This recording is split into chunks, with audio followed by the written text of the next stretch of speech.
Welcome, everybody. Thank you for coming. We are on the line call-in show. I am here with Austin Archer. I understand you had an announcement you wanted to lay down for us.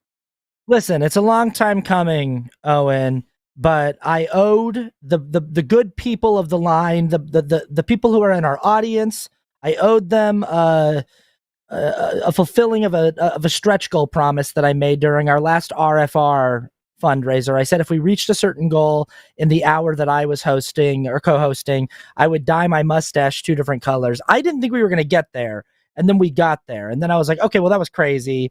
And so it's like, I just did it. But you know what I didn't do right is you're supposed to like bleach it first and then do it. So this is pink and this is blue. But since I didn't bleach it first, it's just sort of like red tinted. And you can see the blue more. But that was the bet was I'll do it for a day. So this just started. I just finished this like an hour ago. So I've got about 23 hours left with this. And then I said I would shave half of it off. So we'll let the people in the chat throughout the episode decide which half they think I should shave off. I'm kind of leaning toward the pink side just because it doesn't look as good. But so you're going to go with half a mustache. Yeah. Going to be rocking half a mustache, and it's going to be a blue half a mustache. So it's going to be a pretty unflattering few days for me, I think. That sounds incredible. Actually, I'm a massive fan, as a matter of fact. So, yeah, that's pretty cool. Just a reminder, guys, today is Sunday, August 31st. On Monday, we have me and Seth Andrews. Tuesday, we have Unchewed Gum, Alyssa and Taylor. Thursday, we have Matt Dillahunty and Mandisa Thomas. The rest is scheduled out, so keep a lookout for that. It looks like we're still screening calls. I think that we have a call in queue. Anything else you wanted to talk about before we jump into calls? You know, I'm just like I'm looking at the chat right now, and I just feel very vindicated because I did it. It was like I made this promise like 2 months ago, and every time I've been on the show since then, people have been like, "You're a welcher. You got us to donate all that money to Recovering from Religion," and I kept saying, "I'm gonna do it, you guys." And I feel very good that everyone is having a fun time with the fulfillment of the terms, you know. And also, like, I want to say we've got another fundraiser coming up this upcoming month in September.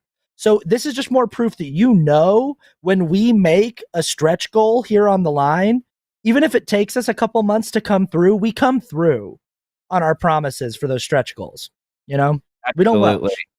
Absolutely. And I got to say, it is top tier. That's a really good one. I was thinking about some other like stretch goals that I could do. I think genetically modified skeptic was on for that fundraiser. And I believe that his goal was, if we met it, he was going to release oh my God, what, like a ringtone or whatever of me saying something absolutely absurd. I don't even remember what it was now, but I don't know. We got to get more ringtones. You have any other ideas? What are the future like fundraisers going to have for you? I don't know, because I'm gonna shave my mustache after like after I shave the half of it, then it's gonna be gone. And by the time we do the September 20th one, I'm not gonna have that to play with. Some people I dyed this on a live stream, and some people in the live stream were like, dude, eyebrows. Do the eyebrows next. And I was like, yeah, but I can't shave my eyebrows off. But I don't know.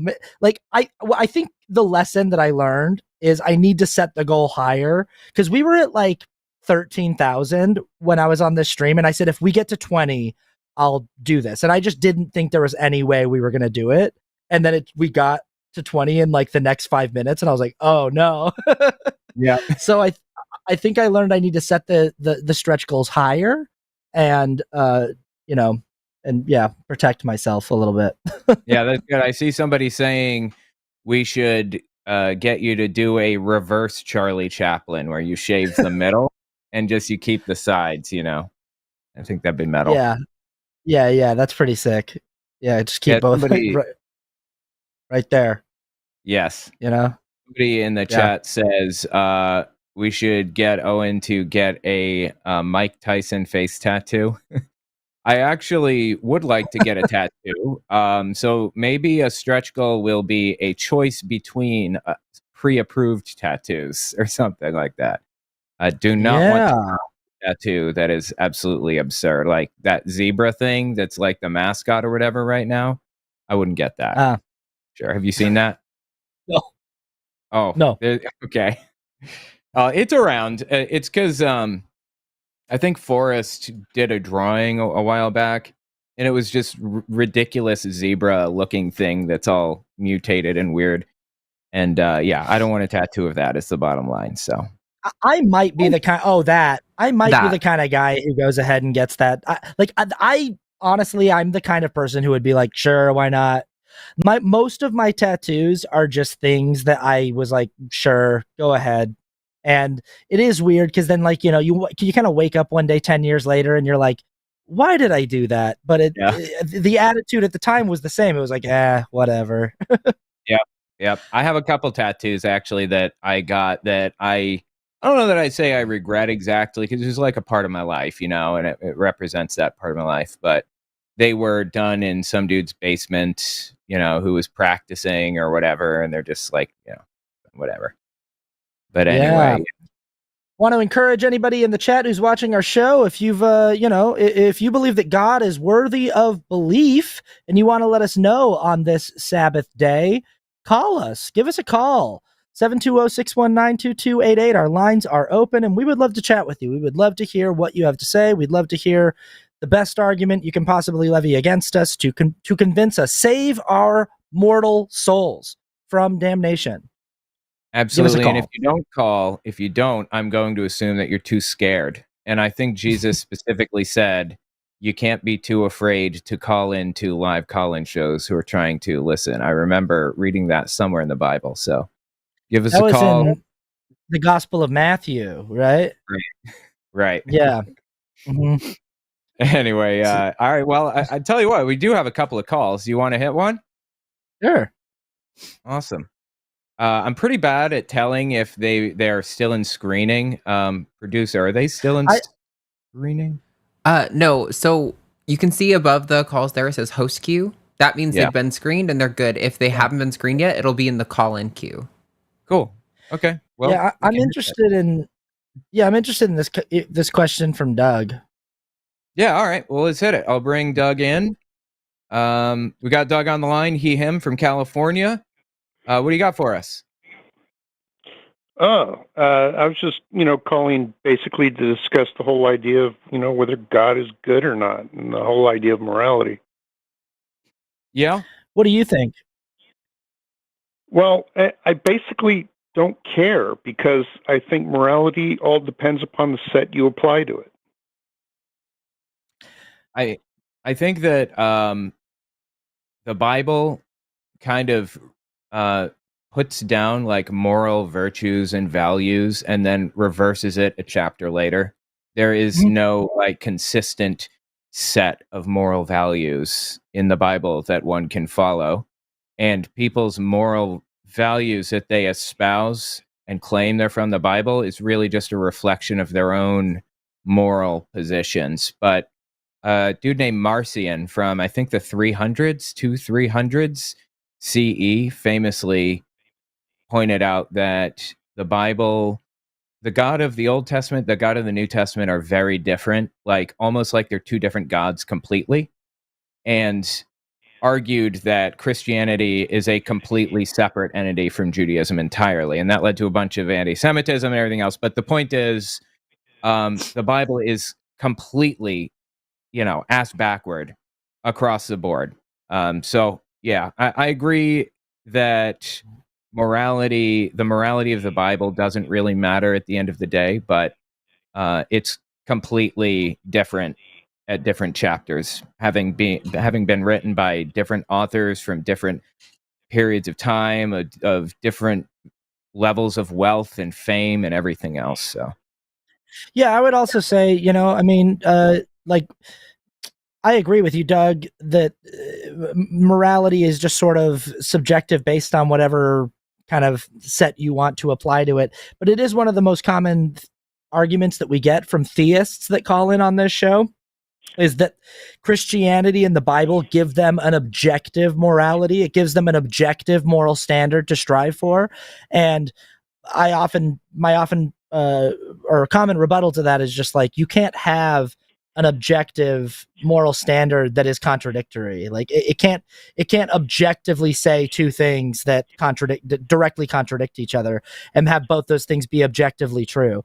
And also just, I really don't believe that there is any such thing as objective morality that you could actually, in any kind of definitive sense, pin down in the universe. All that being said, my personal subjective opinion is that the God of the Bible is not moral according to my personal subjective standards. I think that it is immoral to create the idea of eternal suffering for passing some kind of arbitrary purity test that people don't even know they're taking. I think that's like sadistic and insane.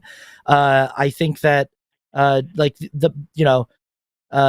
all of the actions that the God of the Bible takes, especially in the Old Testament, just show a character who is massively insecure, narcissistic, and homicidal, and has no problem with wiping out hundreds, if not thousands or millions of people at a time, and seems to have no regard for the emotions or the thoughts of tiny mortals. I had a theist respond to me on TikTok the other day because I made a video about how the devil is like, it doesn't make sense for the devil to be a villain. Like, why would he play along? And this guy responded and he's like, you just don't understand God, because God is so much bigger than you. He's like, you're like a chair that was made by a carpenter. And he's like, why would the carpenter care about the opinion of the chair? And I was like, yeah, cool. Even if I run with your logic, I don't fuck with a being that like doesn't give a shit about my thoughts or my feelings. That's like, you're a fucking chair, dude. I don't care what you think. You're a puny, you're nothing. Like, I'm just like, I don't fuck with that being, like, I don't know. Yeah. People's interpretation of God is ass backward. Yeah. Okay. So that wasn't quite the direction I was pointing at. I was sort of thinking about, and I'm going to go on a bit of a rant here. So, okay, go ahead. Basically, who does your morals apply to? Basically, everyone thinks that, they're moral people, they're good people. But if your morals just apply to you, if only the things that benefit you are good and everyone else can go hang, well, you're a sociopath. Whereas if, it just applies to your family or your local community, okay, that's a very, very insular sort of morality. But again, then you get Charles Manson. The one we're in now is more tribalistic. Basically, it evolves around nations or ethnic groups, or it's very tribalistic, and your morality applies within your tribe, but outside your tribe, you can do whatever you want. Everything's good, and that comes across very clear in the Bible. The way we're moving is more humanistic. Humanity as a whole is our group, and we look at our group as the things that benefit humanity is good, and things that don't benefit humanity is bad. And that's kind of where we're moving towards. But that's, again, not the end goal. There's goals beyond that. You talk to a vegan, and they'll include animals into this as well. So That's where I'm talking about as far as morality is what is your morality group, not specifically what are your morals. Yeah, I get you. Yeah. I think that's a really interesting thing to bring up, because again, it goes back to this idea of like when Christians say that they're operating from an objective morality, and then also we'll have Christians on this show, theists will call in and argue that they have an objectively higher moral standard. And you're right, it's like it's all just about what's your in group, what is the moral framework of your in group. Our morals are definitely tribalistically assigned to us. Even me, like, you know, I was raised in a very, very Christian area in a particular sect of Christianity. I was raised in Sandy, Utah, and I was raised Mormon. And there's a very particular set of cultural values and cultural morals, many of which I still operate under to this day, having been an atheist for the last 20 years of my life. There's still a lot of just like underlying moral principles of like trying to find ways to be of service to people in your community and trying to operate from a default position of kindness, and, you know, trying to go out of your way if you see someone in need and helping them, that I feel like I got from my Mormon upbringing. But there are also other values from that in group that I have long since left behind. There's just, you know, kind of the more arbitrary dogmatic things that exist in lots of Christianity, where it's like, I can't understand why there's some moral connection to me drinking coffee. And that's a big thing with Mormons. It's like they don't want you to drink coffee, and like nobody can make that rule make sense to me. But there's all these different things in Christianity where it's like, why does the creator of the universe have such thin skin that one of his top 10 commandments is like, don't have any other gods before me and don't use my name in vain? Like, it just seems like this omnipotent, all-powerful creator is like, it's like 4 of his top 10 rules are like all about him and his ego. And it doesn't really vibe with me, but it's definitely something that people from a particular in group have decided to adopt as part of their personal moral framework, for better or worse. Well, that kind of gets to the point of my call is ultimately I want to ask, what is God's in group? What is God's morality? It seems like it would depend on which God you're referring to, right? I mean, there's of course a single like Abrahamic God, but Christian nationalists seem to worship one very specific flavor. Jehovah's Witnesses worship one specific kind of version that has these weird little beliefs about who you sleep with and things.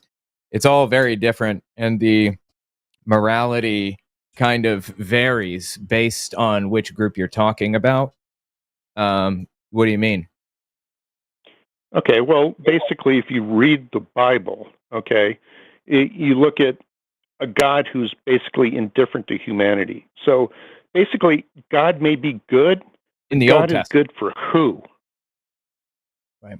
God is good for who? God is good for God, or God is good for the universe, or God is good for humanity? I don't think God is good for humanity. I think I would God agree is with all you, out for Doug. himself. Oh yeah, yeah. Like when you talk about the morality of God, like to me, if you're talking about the God of the Bible or the God of the Old Testament, which was, you know, more specifically, I think to me that God's personal moral framework is like, I am the beginning and the end of the answer to the question of what is good. Like, I get to determine that, and anybody that disagrees with me can fuck off and burn in hell forever. And I think that if you just look at the evidence of, has that version of God, that mythos, has that had a net positive effect on humanity? I think there's a lot of evidence that would suggest like, no, it's actually been one of like the key contributing factors to holding back humanity from being able to progress into something that is actually like kind of a species that is harmonious and lives in balance with its environment. I think that our adherence to these old myths and to this old folklore, to these old dogmas, keep us in this state where we're constantly at each other's throats and fighting each other over things that largely are inconsequential because they're literally made up. It was like we're like arguing over like myths that people wrote who didn't know what lightning was, you know? Like they saw lightning in the sky and they were like, I don't know what that is, but I'm going to try to contextualize it with a story because that's one of the things that evolutionarily set human beings apart from other species is like storytelling and trying to contextualize their existential experience through storytelling. But yeah, I would say the evidence points to God is not good for humanity overall. Okay, I'd like to. I'm noticing a bunch of stuff in the chat. People apparently confused. I'm an atheist. I don't believe in any of this crap. I'm just creating an argument. Trying to highlight the ridiculousness of it. Yeah, sure, that makes sense. Yeah, yeah, and I think we're pretty much all in agreement here with that. So basically, I just kind of wanted to highlight the fact that to me, God appears to be a sociopath, and not someone who's committed to the well-being of humanity, who basically views us as slaves serving his interest for his welfare, for his purposes, and we can all go hang. Yeah, I could agree with that. Again, the Marcion, the New Testament, the Old Testament, very different. And I wrote a book about Christians in World War II era Germany. Was Hitler an atheist? And they really zeroed in on that difference because they wanted to kind of create a distinction between the Jews and the Christians. So they they threw out the Old Testament completely and selectively rewrote certain books of the New Testament and stuff like that, called the Folks Bible. Anyway, I think he's a sociopath in the Old Testament too. And in the New Testament, I don't think he's so much as a sociopath as completely impractical. Like Jesus wanted to set up a situation where Jesus believed that the end was happening like then and there, like right now in our lifetimes, the end is going to come, and here's how you're going to know it's happening. And as a result, he kind of threw caution to the wind and said, just sell all your stuff. It doesn't matter. Just get rid of it all. Pick up your torture stake and walk with me or whatever. That's completely impractical. Like, unless the end is coming like any 5 minutes now, right? So anyway, the God of the Old Testament and the New Testament were very different. Old Testament one was a nutcase, and the New Testament one was a fool, it seems to me. Yeah, okay, I'm not going to argue that. Yeah, I think we're actually all in agreement with the points of your call, Doug. If it's all right, I think I'd like to move on just because we do have some theists on the line, and the kind of the point of our show is to give the theists a chance to go some rounds with us and see if they can get us over to their side. So I think we're all in agreement here, and I appreciate the call, Doug. But if it's all right with you, I think we should move on. I understand completely. I just wanted to throw this idea out because I hadn't really heard it from anyone. Yeah. Well, thank you so much. We'll talk to you next time, right? All right. Ciao. Thanks for calling, Doug. Do you see Sandy there? Yes, we will hit Sandy. I just want to say, what a metal fucking way to get off a phone call, right? Anyway, ciao. Love it. All right, let's bring in Sandy. We got Sandy on the line. She, her. She's a theist, creator, I understand. What do you got for us, Sandy? Well, okay, I'm not calling to make anybody believe. I'm just calling to share my experience. So, I used to be number one, I used to watch you a lot, Owen, and I enjoyed your videos quite a bit. Oh, but thank you. I'm a little bit more into politics lately, so that's why I don't watch you as much as I used to. But anyway, no, I used to be a fundamentalist. I do cover politics on my Fireside Chat channel a lot more, so you could check that one out. Yeah. Okay. Go on. All right. Well, okay. I used to be a fundamentalist Christian. I left that. It was a dead-end street. I used to study the Bible. It's a shit book. It's so ridiculous. I can't even believe that I believed in all that at one time.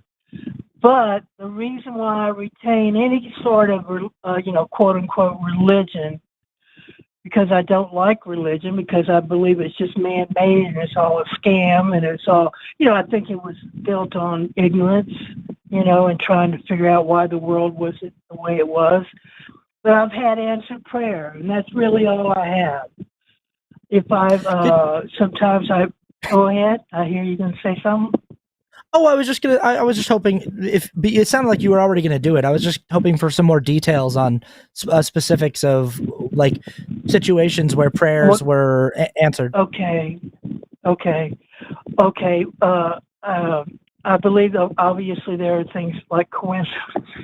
So these are things that are, in my opinion, were beyond coincidence. For instance, when I first became a believer, and I wasn't really involved in any particular religion at that point, again, if I tell you these stories, and I'll tell you, a couple of them at least, I mean, you can either believe I'm telling you the truth or I'm a little bit of a loon. So I was playing a pinball machine, okay, and I said, okay, God, if you're really real, because, I was definitely a person that if I don't want to believe in falsehoods. I don't want to believe in something that's not true. So that's why I prayed in my mind. And I said, okay, when this pinball machine, when this game ends, I want these 4 last digits to show up. And they showed up. So I played another game. I said, okay, you've got to confirm, because I'm not going to waste my freaking life believing in something that doesn't exist. And I named 4 different digits, and the 4 digits came up.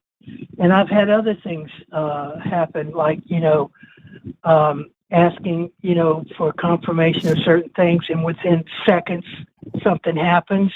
I've had several incidents like that. And so I retain a belief in a creator, but not in the biblical, obviously not in the biblical sense, because that's all built on ignorance. And I mean, I think most of the so-called prophets in the Bible were just people with brain disorders. I mean, they saw visions, heard voices, So that's basically what I got. I just wanted to share that. What about what qualities does this God have that you think is out there? Do you think I have no freaking idea, because I don't hear voices. I don't get information. You think it's possible that this is like? Do you think that it's possible that that maybe it's like an alien entity instead? I mean, that sounds ridiculous, but like there are a billion possible explanations. Do you think somebody rigged the machine for those numbers? Yeah, well, anything is possible in this world, because there's so much we do. Or maybe it was just a coincidence. I think the question, Sandy, is it would be phenomenal coincidences. Yeah, it would have been. Sure, but I think the question is even if we assume that the stories that you've told, and I'm more than willing to give your stories the benefit of the doubt and say that it happened exactly as you told it. I'm not going to sit here and call you a liar. But even if we assume that, why would we make the jump to say that was the divine creator of the universe confirming to you its existence? I don't believe I can prove that, because that's just something it's only something I believe can be personal.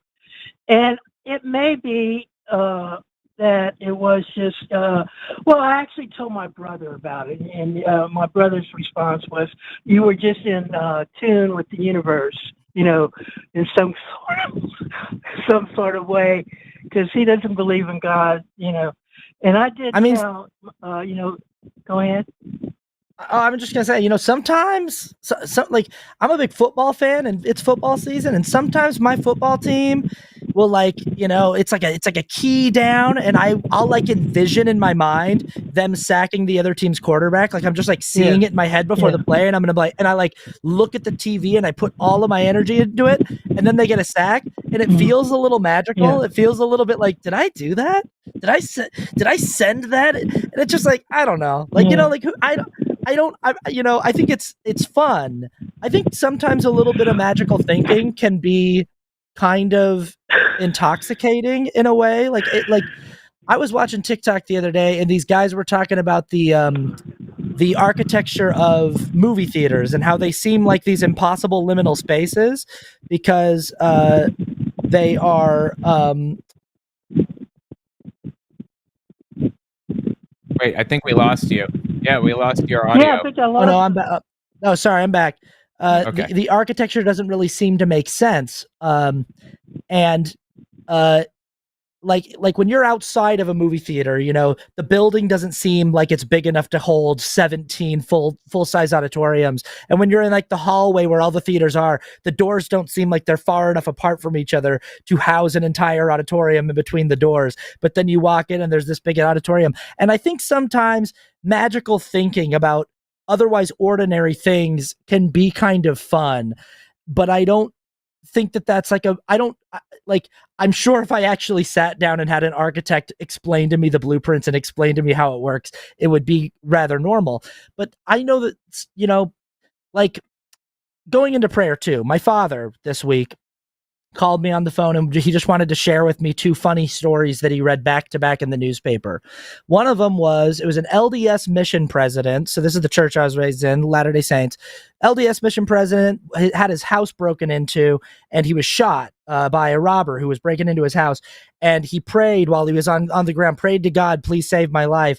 And he lived. And he talked in the article about how he feels like the Lord spared his life and allowed him to live. There's all these different questions of like, why did God allow the robber to come in and shoot you in the first place? Like, why did that happen? But the funny thing about the story is the article right underneath it was about an LDS mission president, a guy with the exact same calling who died because he tripped and fell into a riding lawnmower. Oh my God. I'm not kidding. It was just sort of like, what is going on with this God who let a guy break into one mission president's house and shoot him, but saved him. But then this other guy, he was like, hey, I need to call you back to heaven. I've got some work for you to do up here. And instead of just like giving you a heart attack, I'm going to have you trip into a riding lawnmower. Jesus. Yeah. So I don't know. What I'm just saying is weird stuff be happening. And I don't know how it definitively confirms the existence of some kind of magical entity that is answering or not answering prayers.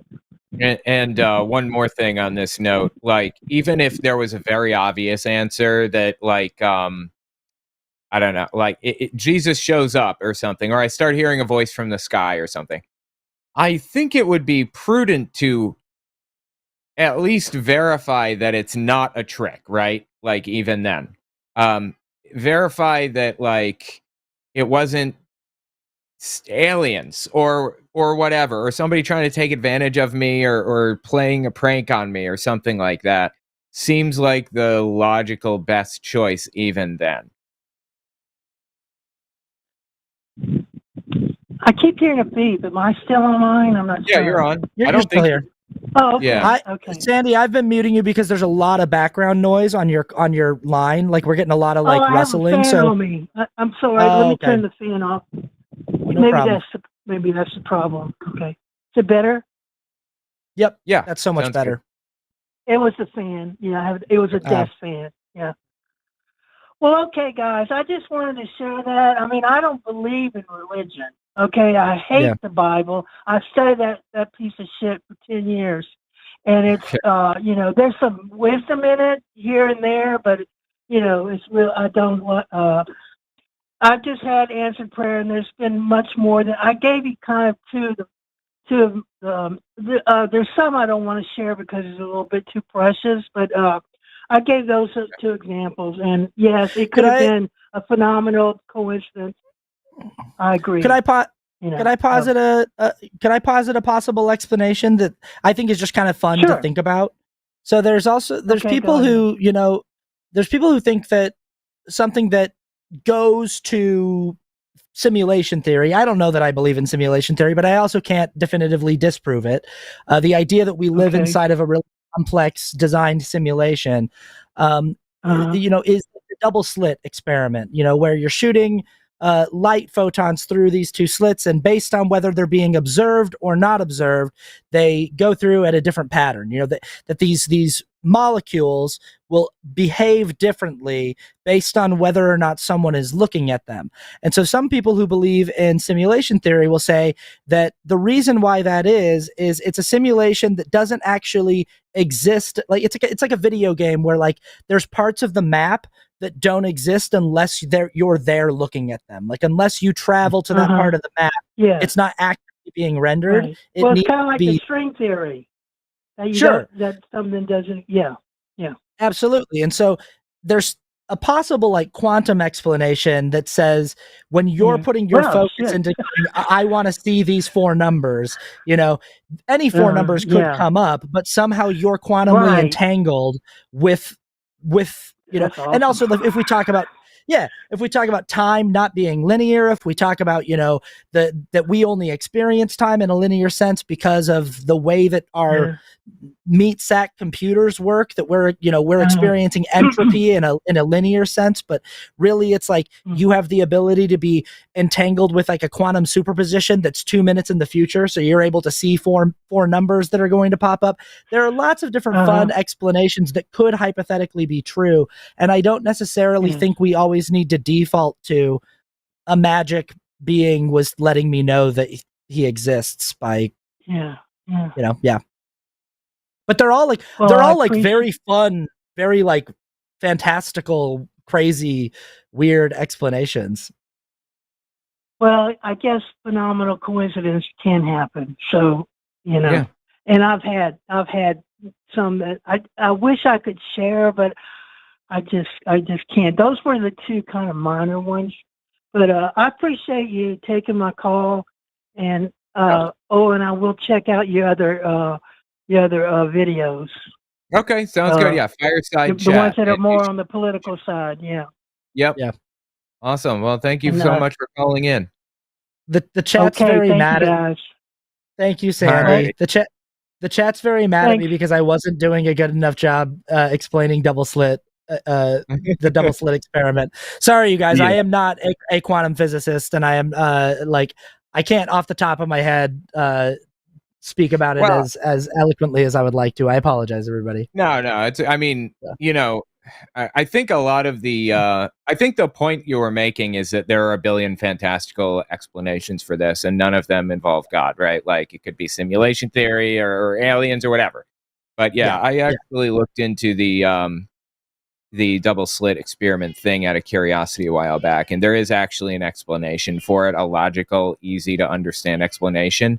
I think the reason that it kind of exploded as like an observation, when it's being watched or whatever, I think that was the result of like a cartoon that made it super mystical, and it was like a religious mystical thing when really there's a perfectly logical explanation for it. But anyway, your point was taken. Ultimately it didn't really matter, but yeah, I'll tell you what, you want to hit the next one? Let's do it. Let's keep going. Awesome. Let's see. So the next one in line would be Jeff. We got Jeff on the line, him from California. You want to talk about morals? What do you got? Or whatever you guys want to talk about. Okay. Like are you a believer? New Christian. Okay, cool. Well, tell me what you believe. What God do you believe in, and why? I am a Eastern Orthodox catechumen. So, initially, why I got into it was it's the only worldview that really is coherent and makes sense. Okay, and Eastern Orthodox, just it's been a while since I've read about this. If I remember correctly, that split off from Catholicism, like in the 1000s, right? And split off from. Yeah. I guess we would argue they split from us. Right. Okay. But yeah. So, where do you live, in the United States or in a different country? Out of curiosity. No, the United States. Yeah. Okay. Wow. It's not as common to find Eastern Orthodox in the U.S. So, why do you believe it? It's blowing up. It's becoming super popular. Okay. Yeah. So why do you believe it? I guess I would say, again, the worldview, the fact that it's the only worldview that is coherent doesn't really make sense. Just from when I was listening to you guys, I'm just curious, like, you guys were making a lot of moral claims. I don't know your worldview, but are you guys both naturalists, like materialists, like solely, or more intricate than that? I guess I would call myself a secular humanist. What do you call yourself? Right, but like epistemology-wise. Yeah, that's it. Epistemology wise, that is our epistemology, secular humanism. There is no like theology that goes into being an atheist. Like we don't have like a theistic worldview. So that's secular by definition. And then humanist means that our kind of value system is based around like what is and what isn't good for humanity. You know, how to best help and support the human community. So secular humanism. Would you both say that you're like materialist, like you only believe the material world exists? I would say not necessarily. I haven't seen any evidence of non-material whatever or non. I haven't seen any evidence of supernatural anything. But if I see it and I can verify it's supernatural, then great. Well, I guess that's kind of an issue right there, right? So I guess what I would say is, so I'd ask you a question of, and I'm not trying to be silly when I say it, but can a rock or a chair articulate concepts? No. Nope. Okay. Can you articulate a concept? Mm-hmm. Yes. Okay. So I would say that you are not a rock or a chair. So that means that you have a mind. Think that, now, hang on. I'm sorry. You're making some like a logical argument here. But okay, so in a syllogism, if we're doing this syllogism style, I guess you could conclude that I am not a rock or a chair since I can. Right. But hold on, I'm not done. Are concepts material? Are concepts material? You're using, all right. So you asked me if I believe only material things. I said, no, not necessarily, but I don't believe in supernatural things. So you're starting from a false premise here. I said I don't believe in the supernatural, and concepts are not supernatural. Okay, well, I'm trying to have you explain. So concepts are non-material, right? Yes. Sure. Okay, awesome. So do concepts, and we'll just pick one, like truth or the laws of logic, whatever you want. Are they absolute and unchanging?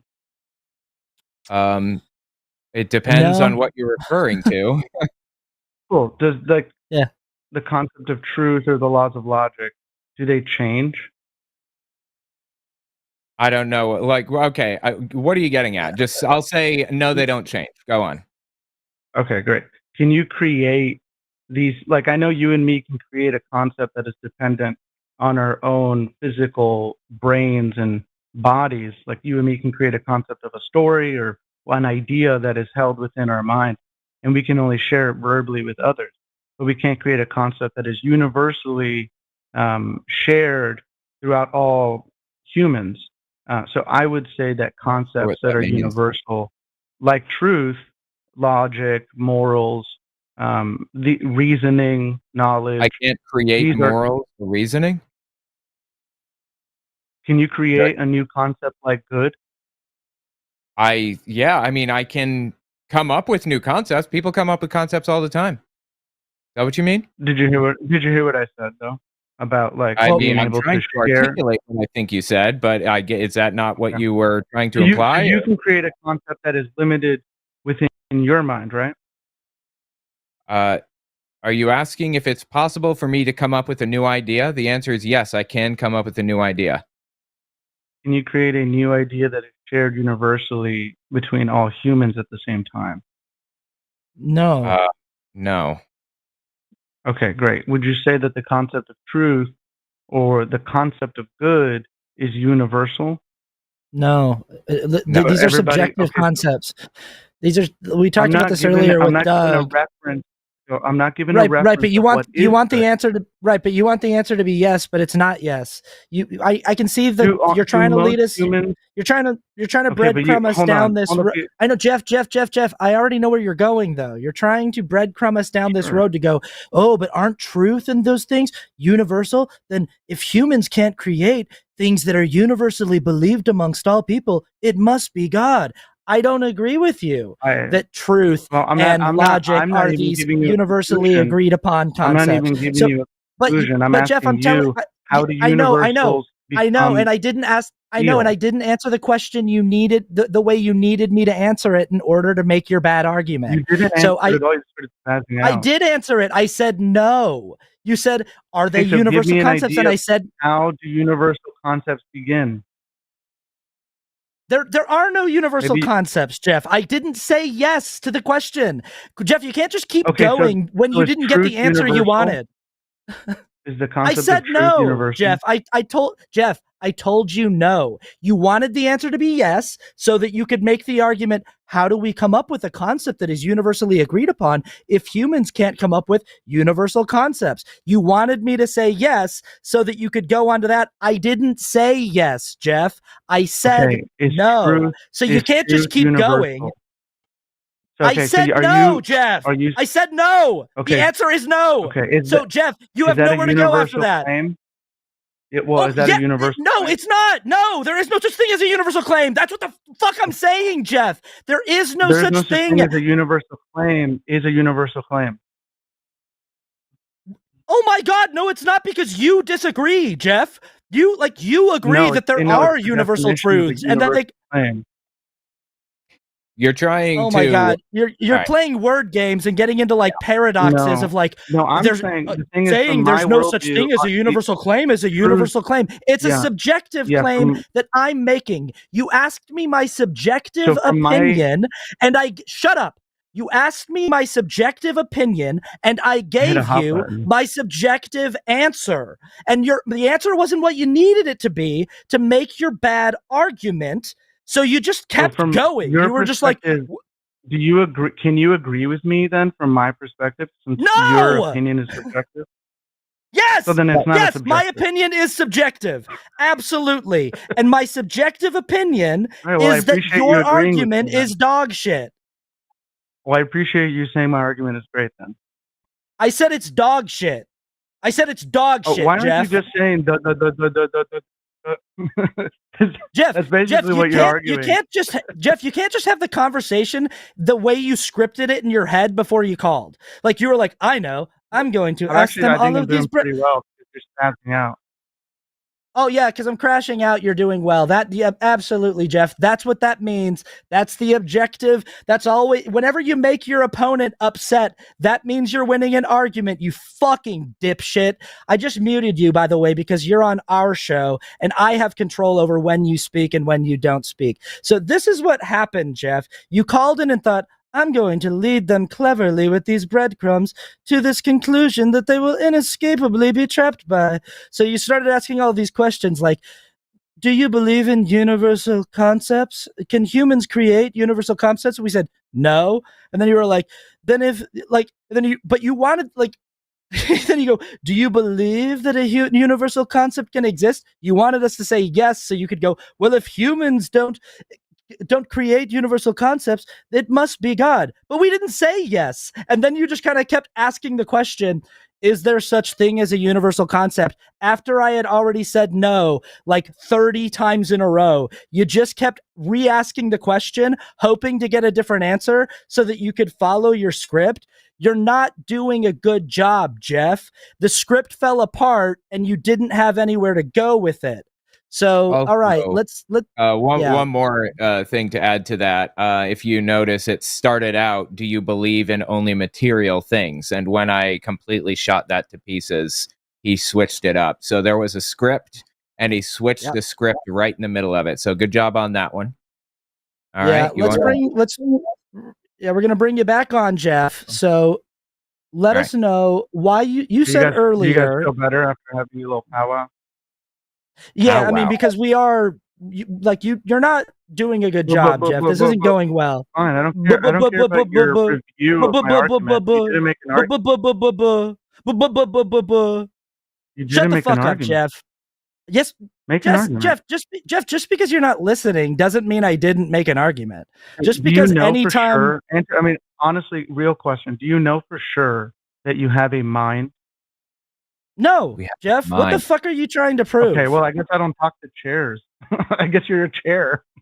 Oh, Jeff, oh no, we can't solve the problem of hard solipsism. We've never heard that one on this show before.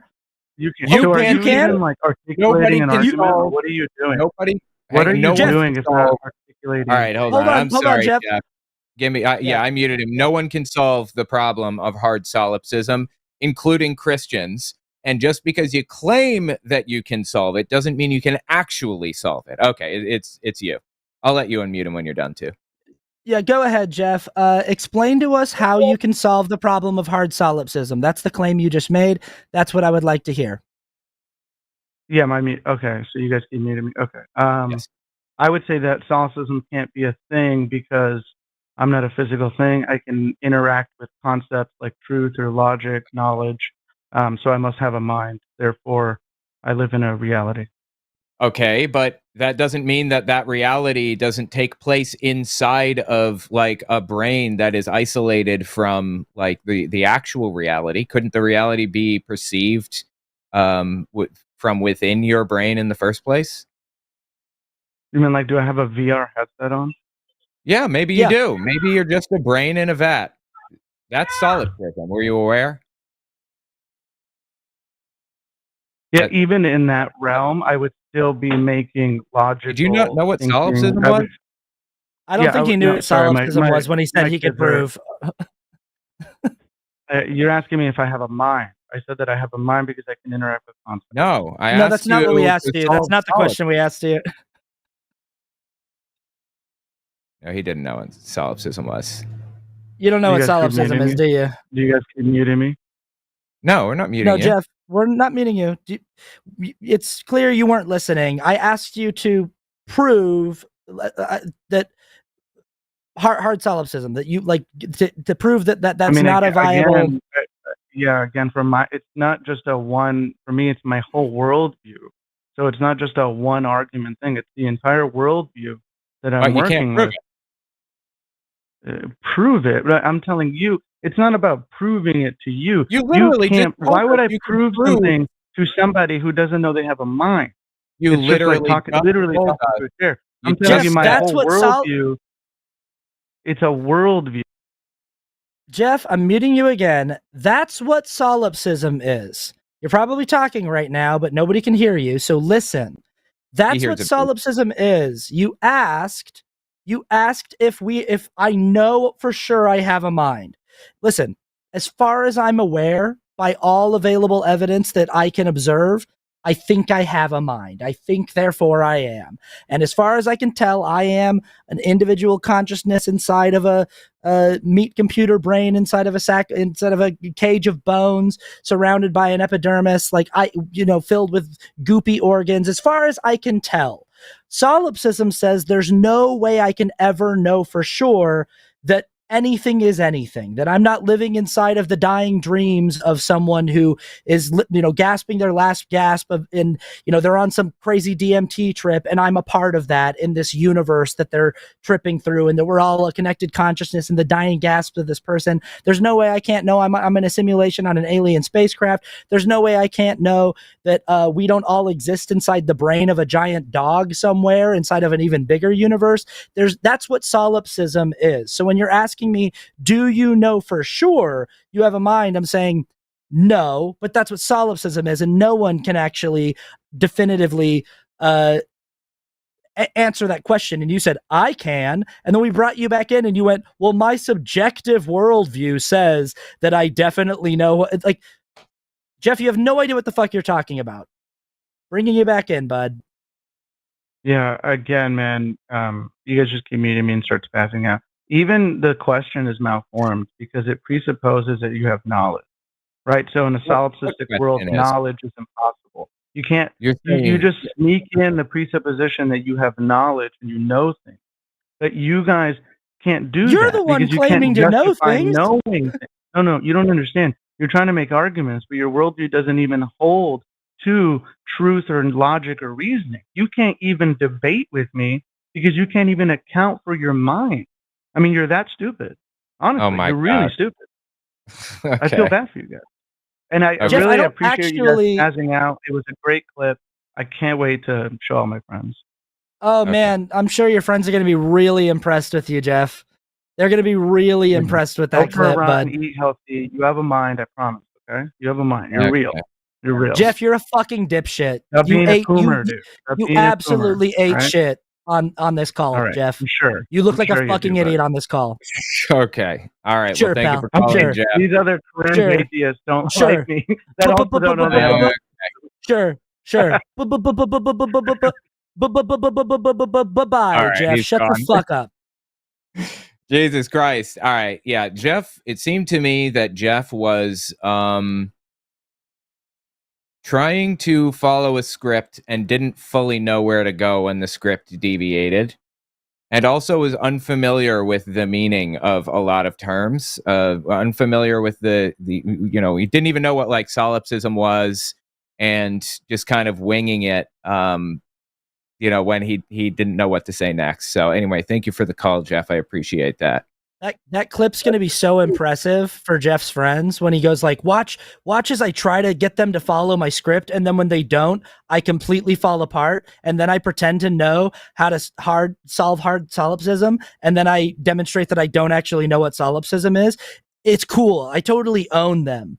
The one guy with the mustache, he gets really loud, which means I'm winning. When he gets loud, it means I'm winning. Yeah, and showing your friends on YouTube debates is a super, you're a real winner on that one. Good job there, Jeff. Anyway. All right, well, I'll tell you what, let's hit the next one if you're ready. Just looking through, let's hit Jay, he, him from Texas. You're on the line. What do you got for us? How you doing, guys? First, am I coming in clear? Yep. Is it okay? Is there any background noise or anything? Nope. Sounds good. Oh, awesome. Cool. All right. Well, just curiosity of your take on this or your opinion. Since, there's certain moral things in the Bible, and I'm sure in other written texts as well that are not Christian or Jewish. But is there anything that you would consider that, well, whether it's true or not, this part of the Bible or God is real or not, but this is some good advice. If it makes you feel good or if it helps, is it valuable? Or the Bible is all wrong, God is not true, and you should just discard all of it. Something like that, because I know that. Mm-hmm. I've talked a lot. Go ahead, Owen. Okay. I was thinking, I think if there was something in the Bible that was independent, like it wasn't found anywhere else, and it was good advice, then I would say that. But I don't know of a single good piece of advice that's in the Bible and only the Bible. Like the golden rule, treat others how you would want to be treated. That's elsewhere. Why would I need the Bible for that? That's existed since that's existed since forever. Every other good thing in the Bible is somewhere else, but there's a lot in the Bible that's really bad and destructive, and there's really good reason to not get heavily involved in the Bible or whatever. So, yeah. I think to build on just really quick what Owen just said, because that was my brain went to the same place first. Is like, love thy neighbor as you would love thyself. Do unto others as you would have them do unto you. But that's not a rule that is exclusive to the Bible. Anything that you can find in the Bible that is good and useful and helpful it's very hard to find something that is exclusive that you can only find in the Bible. But what is not, on the inverse side, there are lots of really harmful things that people believe that only come from the Bible. So like when you talk to Christians about like, why are you so cruel to to queer people? Like, why are you so unendingly cruel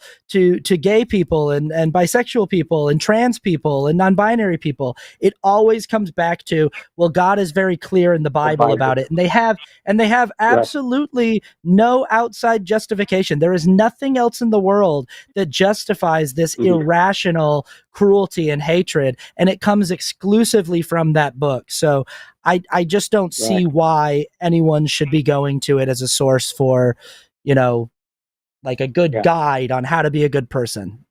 Right. Yeah, for the Bible tells me so. Okay. Yeah. Well, I was wondering because, if somebody grows up only knowing that, for example, and like me, I grew up as Jehovah's Witness. Oh, and, hey, check it out. Me too.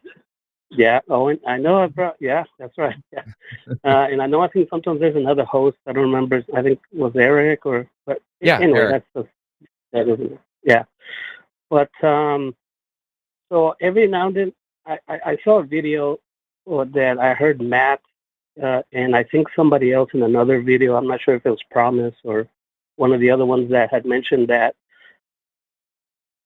the good things of how to be a good person or whatever that some of these Christians, claim that the Bible tells them, or it's because God wants or whatever, that they can figure that out or they can do that without the Bible. And at first it made sense to me. I'm like, well, okay, yeah, that's just true. That makes sense. There's a lot of people who used to be Christian and they're not Christian no more, and they're really good people that follow the laws, that treat people kindly. And the more I thought about it too, I'm like, well, maybe I could too, I guess. I still hold a little bit because I'm so used to it for so many years, but I'm starting to doubt how God has been presented to me or whatever. But then I thought, well, since I grew up in that, how can I know that if I think I'm trying to be a good person or I'm treating somebody nice with respect and dignity, that the influence that my parents, my family, my customs, or the religion is not affecting that a little bit, and if it's helping me, to treat others like I want to be treated. And at that moment, I only knew that it came from the Bible. I didn't know that it was somewhere else as well. Now that I know that there were other writings and other teachers or whatever that have said that before or similar, I'm like, okay, well, that's something in common. Cool, that's fine. But then I'm just cherry picking the good things from the Bible, and I'm like, is that really that bad if I have a book, Bible, or another book, scientific book, or I watch a film that's inspiring, and I say, well, I like this part from the movie. This was pretty cool. This talks to me. I can learn that, but I don't like the other parts. But it's just the movie, it's fantasy. But I can apply it. So with those good things, if I no longer believe that the whole Bible is true, because now that I'm starting to be more aware of other things that are contradictory and things that, like, why didn't God say this about slavery? Why can't He just right away, hey, don't have slaves? Y'all used to be slaves. Remember, don't have slaves. And things like that. That makes sense. I'm like, okay, well then I won't listen to that part. But so then, what does that mean? Like Matt and a lot of y'all have said, either God doesn't exist, or people made mistakes writing, translating, whatever, or God exists and He didn't care how it was translated or whatever. But if this part of this book, if I don't adhere to no more like I used to, that the whole Bible is true, until I found out all these extra horrible things, I'm like, oh God, I can't believe it. That can't be true. Yeah, that makes sense. I get that. Okay, it seems, take those good parts.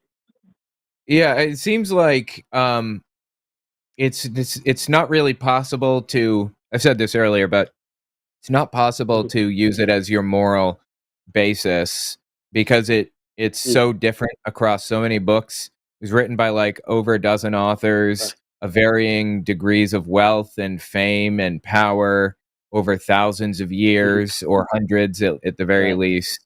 And what you're doing when you find spots in the Bible that you value or that you think are useful, you're not using the Bible as your basis. You're using your basis to judge the Bible.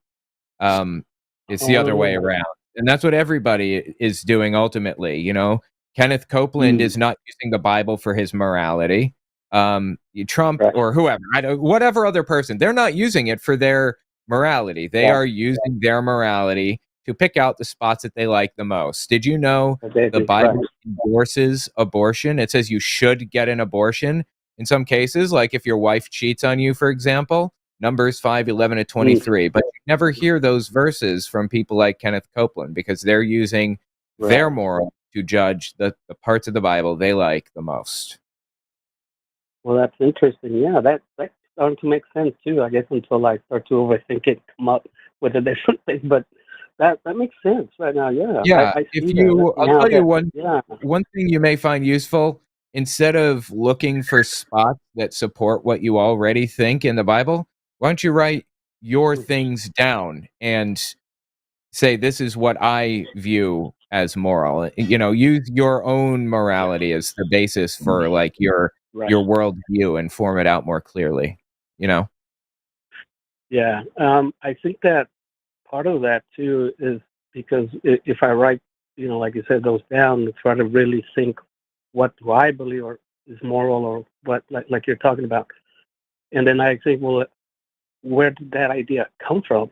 As the youngest that I was, like I said, my parents and my religion, that maybe I heard it from that and I disagreed with it. And I thought it was a good idea. And now I'm saying this is what I think. But like, how can I be able to prove or know for sure? Like, no, if I would have never taught anything from the Bible, I would have, still thought that it'd be that this is bad or this is wrong. I wouldn't be as selfish. I'm still selfish sometimes. We all have selfish little things here and there. But like the people that grow up with slavery and stuff and hating black people, and they're used to that, and they can't really. It became normal. They were fed it so much throughout their whole lives that it seems difficult for them to think a world like, what, blacks are equal, until finally, they finally did get freedom and finally had to work hard for civil rights and everything. It took a struggle. Why? It's obvious to me, but then I think, why is it obvious to me that they deserve dignity and everything? They're human beings. They're people that deserve rights, have feelings. Well, because of how I was brought up in my family and what I remember as a kid, and it feels right now. But is that because I was conditioned like that? Right. And if it aligns and American racism has its foundational, ideological footing firmly rooted in biblical literacy of that era. People really felt like there was biblical justification to say that people with certain amounts of melanin in their skin are more delightful to God than people with more melanin in their skin, which is just a preposterous and ridiculous idea, obviously. I've seen a lot of people in the chat talking about the Bible is an interesting text because it's one of those texts that can kind of be interpreted and used in whatever way the person who is wielding it wants to interpret and use it. There are people who pointed out that Martin Luther King Jr. was able to do good things citing the Bible, but it was him sort of filtering the Bible through his own personal moral lens. And it kind of reminds me of like Shakespeare or something, where actors for hundreds of years have been coming to like the to be or not to be speech from Hamlet, and they all swear that they found like the interpretation that is what he meant, but none of them agree with each other, and there's all these different ideas, and like some people might be wildly off base of what he was actually trying to get at with that speech, but some people might be a little bit closer to it. But the fact of the matter is, like, the Bible is written in a vernacular that is so out of date and also has been retranslated and rewritten by so many different authors with so many different interests that it's really just kind of up for grabs. Like whenever I watch like Dan McClellan videos and he's debating with like really hardcore Christians about like what he's like, a biblical scholar trying to bring the scholarly academic approach to it. But even then I'm still going like, man, there's so much hair splitting. There's so much like pedantry when it comes to like oh, well, God said this gender and this gender, which means that he didn't intend for there to be more than that. And it's like, you're just inferring so much and assuming so much and using your own already pre-existing values and morals to fill in the gaps. And I it's just something that, like, largely I just think it's silly that we spend this much energy debating over the real meaning of a book that has this many authors and has been rewritten and retranslated this many times. Yeah, I have thought of that, for quite a while, about throughout those years and those different authors, and well, God, protected his word. And doesn't now from what I'm seeing and hearing, doesn't sound like he did a good job at doing that. There's got to be, right? If he's so powerful, there shouldn't be that way to find those contradictions, and people that, I think my aunts, they still talk to me, and we're still having a study and everything. And I did ask them at one time, about contradictions and stuff, and said, well, there's no contradictions. Anybody who wants to find something, they'll find it if that's what they really want to find. And I told one of them, well, that doesn't make sense, because if I really want to find a dinosaur bone in my backyard, if there's no dinosaur bone, I'm not going to find it. Right. As much as I want to find it, it's not there. I may find a bone, could be a chicken bone, and if I want to believe it's a dinosaur bone, but if there's no contradictions, they shouldn't be able to find contradictions as much as they want to interpret this contradicts with that. So there is. Yeah. And I actually have on my website, owenmorgan.com/bibviz, BIBVIZ for Bible visualization. If you go there, it's not mine, it's somebody else's, but they've like drawn this whole elaborate like thing that shows all of the Bible contradictions. It's on this big graph, really elaborate and complicated. And if you give me 1 second here, there we are. You can actually see it. Like, these are all the contradictions. There's a lot, is the point. But anyway, was there anything else you wanted to hit before we take another call? I think that's mainly the main thing now, man. I really appreciate it, because that really got me thinking. What I heard Matt, he said these things that help humanity, I can do that morality without the Bible, and like, that's true. And then I thought, well, that's all I ever knew, so that's where I get it from. How do I know that without that? But yeah, man, that's really giving me a lot to think about. I have tried to study other religions as well, just out of curiosity, and but man, that's very interesting. It's not always easy. I know and I know there's no once the uncomfortness of trying to finally say, you know what, I really don't know, and now I don't believe. It's difficult to get to that. But absolutely, wow, man, this is All right, well, thank you so much for calling. I really appreciate it. Yeah, appreciate you guys. Yeah, thank you very much. All right, have Thanks a good one. Call. You too, guys. Take it easy, Jay. Awesome. That was really interesting. An ex-Jehovah's Witness, a fellow ex-Jehovah's Witness. I did not know you're an ex-Mormon. We're going to have to talk about that sometime. That's interesting. I just got a copy of the CES letter. I've read it before, but I got a copy again. So anyway. Mormons and the J-Dubs, we are the door knockers. We will come looking for you. Yep. We'll come and find you. All right. Well, let's hit the next caller. We've got John, they. Sorry? Yeah. Oh, yeah. Yeah, we got John they from Texas, a theist. What do you got for us, John? Hey, so I got something, hopefully that's new. I don't think it's going to convince anyone, but I'm hoping that you can help me sort of think through it more critically, because I cannot find anybody else talking about it, and I've looked. Okay, what do you got?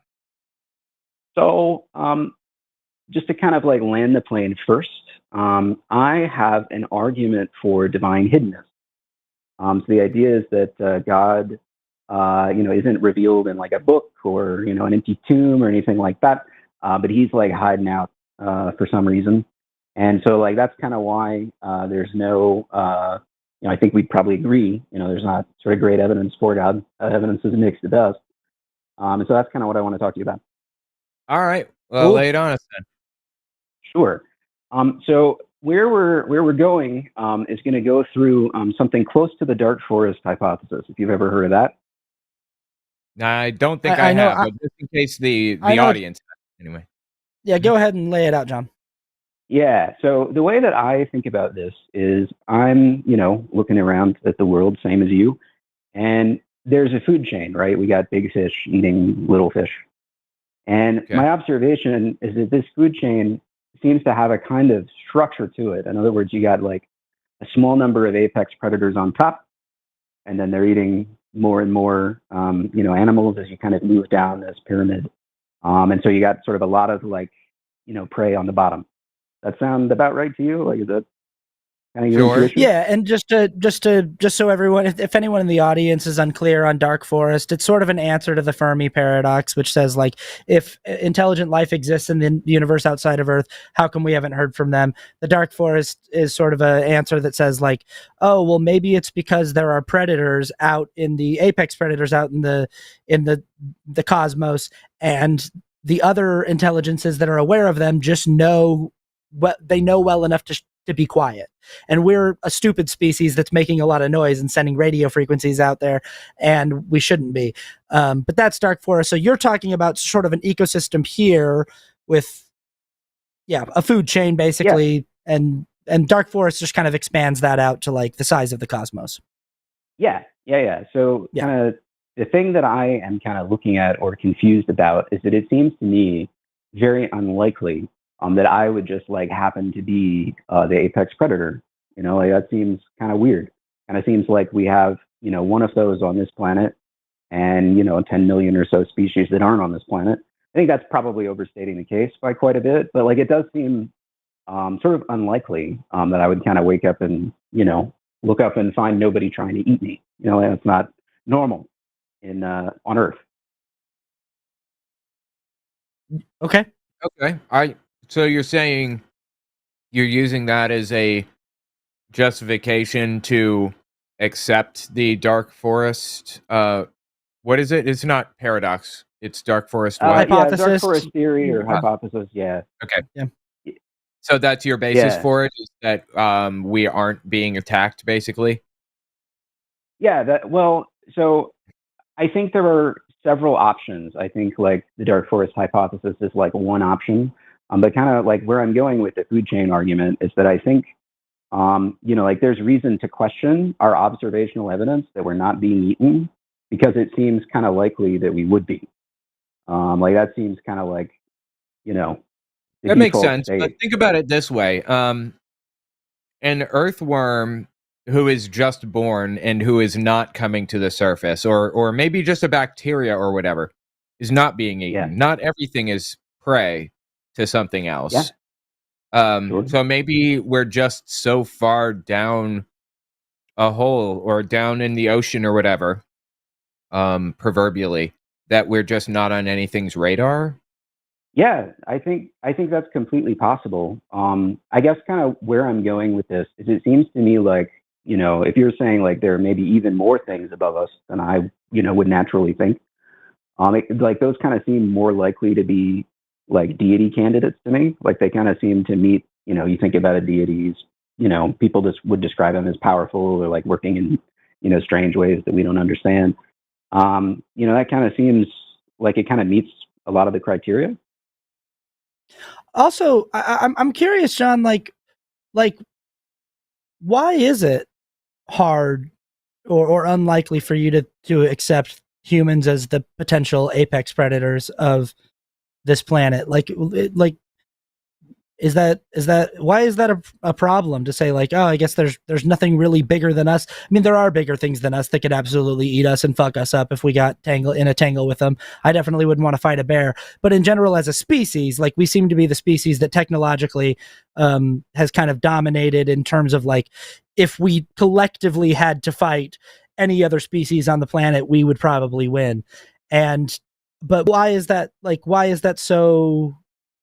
Well, I guess the question is why is that hard to accept? Somebody's got to be at the top of the spectrum, right? Yeah, I agree. Somebody's got to be at the top of the spectrum. That makes total sense. I think kind of where I'm going with this is that I'm sort of surprised that it's me. Like I might like look back in history and think like I could have been born like as a Neanderthal, for example. And like I think they were hunted by Homo sapiens, or at least that's my understanding. And like I think that if I sort of spawned into that existence, I would know that. Like I would have experiences that I can explain that way. And so I think I'm just kind of surprised that it doesn't seem to be the case. Obviously somebody's got to be the apex predator, but why is it me? That seems unusual. Well, why though? That makes that's my question. Is like why? I just don't know. Like why does it seem weird to you that it's you? Why does it seem weird to me that it's me? Or that it's humanity? That it's Sure. Yeah, I mean, I guess so. I'm kind of thinking of this in like a Monte Carlo method kind of way, where I'm kind of like, let's say that I, like randomly spawn into, some experience. It seems to me like, it's just like the chances are unlikely to spawn into that one. Like the chances are more likely for me to spawn into some other experience than the one that I have. Yeah. So that's kind of what I'm looking at there.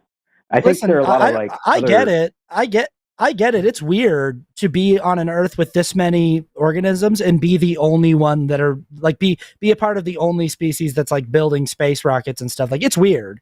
It is weird to be like we're the only species that are doing the thing that we're doing right now. Like 3 people who are relative strangers talking on microphones over like frequencies that are sent through the air, and we're like talking about it's weird. Like we're the only ones doing it. I agree, it's weird.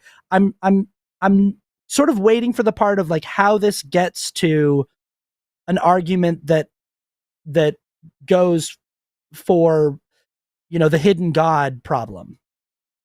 Yeah, so I think there are a bunch of different ways to explain why it is that apparently there's nothing coming to eat us, but it seems to me like there really ought to be. Like there really should be. Like the odds are kind of not in our favor.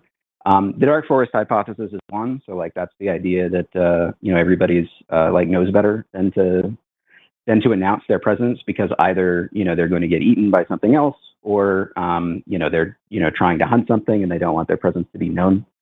And so like I think that's one. I also think it just seems extremely likely to me that if it is the case that there's like an entire sort of metaphorical ocean of water above us with like bigger fish, that we might not be adequately prepared to like sense them in terms of our like evolutionary development. Like there's no particular reason to think like we're prepared for like threats on Earth. Like we're prepared for threats that sort of present in ways that like you'd see on National Geographic. I don't know if we're necessarily. I see no reason to think that we would have any senses that would detect, or that sort of the ways that we would think about finding predators would apply to a situation that natural selection is not prepared us for. Yeah, I don't disagree with you, John. Like I get it. Like I don't get that there's like no reason why we would have any way of detecting some kind of being that is so far up the cosmological food chain that we can't even see, that some kind of giant apex predator that's hiding itself, that's hunting out there in the cosmos. I don't, I get it. I still am just like, why is it God? Why is it like the magical divine creator of the universe that you think this hypothesis or that this idea points to? Like, I'm still waiting for that. Like, how did we get to God being a part of this? Yeah, great question. So I'm actually a polytheist. And so I would sort of tend to think that some of these beings out there sort of meet the criteria that we would traditionally ascribe to deities, right? That, they seem, powerful. They seem kind of beyond our imagination or understanding. And so like, if they're out there, like, I think they kind of meet the criteria, or, probably are likely to. I think the word deity is sort of a pre-scientific concept. And I think that if we like fairly apply it to, post-scientific concepts, like it'd be fair to describe, other things out there as deities. So it was, and I'm not trying to be like reductive or dismissive, sure. I promise. But is it fair to characterize what you're saying here as like, would you characterize human beings as being deities in relation to bacteria? Like, is the definition that satisfies the term deity for you as a polytheist just anything that is so far advanced in its technological evolution from another species that it appears to be supernaturally powerful? Is that the definition? And in which case, like, would you consider humans the gods of organisms that live on Earth that we are so far advanced from? Does that question make sense? Yeah, I think the answer to your question is yes. I think like, yeah, I would mostly agree with that. Kind of the sort of the way I would distinguish it from that would be that I think like the word deity is kind of culturally constructed. Like I think that it is sort of based in, we use language and like bacteria don't. But presumably if they did, have linguistic faculties, like they would probably describe us in similar ways relative to things larger than us in the cosmos. Okay, so then, but like, do you agree with them? Like, if they did define us as deities, would you agree? Would you say they're correct? We are gods. Yeah, I think like relative to their perspective, yeah. Well, we aren't gods, right? Yeah. What do you mean? Like we're not deities. I'm sure that you probably, like me, have a kind of a logical, more rational concept of who and what human beings are. We're not deities. We're just, we're mammals. So we're here. We're hanging out, doing our thing. There's nothing like super special about us as humans. We're not. I mean, I guess it would depend on what you mean, but when you say deity, right? Yeah. I mean, I think that's partly what I'm like trying to explore. And like, this was one of my ideas about how the conversation would go, that it would kind of break down on like, does this qualify as a deity or not? I think that's a fair criticism. I guess kind of my, a place where I've gotten stuck on this is I've never found like a robust definition of a deity. Like it's kind of like a slippery concept. And I think, the best definition that I have found is sort of something that is, it's sort of along the Arthur C. Clarke, like, sufficient technology is indistinguishable from magic. Yeah. Like it kind of seems like maybe there's some amount, you can get above us that like puts you over that threshold, and it's kind of subjective, like where you draw that line. That makes sense. I think that. Yeah, I mean, like I don't fucking know how this thing works. Like I don't get it. Doesn't matter if somebody they could spend a whole week trying to explain to me how every single. I'm just like, yeah, sure. I just go like, yeah, okay. it just holds all that stuff in there. Okay. Yeah, I figured our modern conception or our modern, like our colloquial definition or whatever of deity is a being that sparked the universe into existence. But I understand that's very different from what like a lot of other, certainly older traditional cultures meant when they said deity. So I guess in like the most traditional, oldest sense, I suppose I could say that we are deities in the sense that we're like impressive as a species, but we're not deities in like the modern understanding of we're supernatural or powerful in some special, unique way or whatever, right? So, like, I actually don't know if we're powerful in some special, unique way. I mean, we seem to have much larger brains, so that seems sort of interesting. But I don't know. I could be convinced.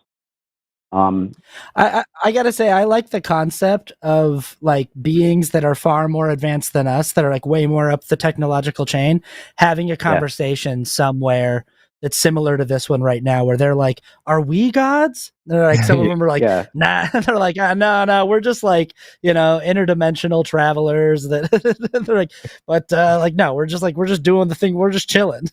Like, I think that's it's just funny. I guess, kind of like my observation to like widen this conversation out a little bit, and like, feel free to correct me if I'm wrong, but kind of like my general understanding of most atheists is they kind of, look at the world to find evidence for God. and they kind of, reject enough, God claims, and they're like, okay, there's not one. Does that sound right? Go ahead. I was just gonna say, I think that a lot of it, well, at least for me, I would just say that, like, I usually just use, again, we talked about hard solipsism earlier in the call, where it's like I can't actually definitively know anything, and I don't really bother with that. But like I just go off of like what I am able to observe, given the faculties that I find myself with.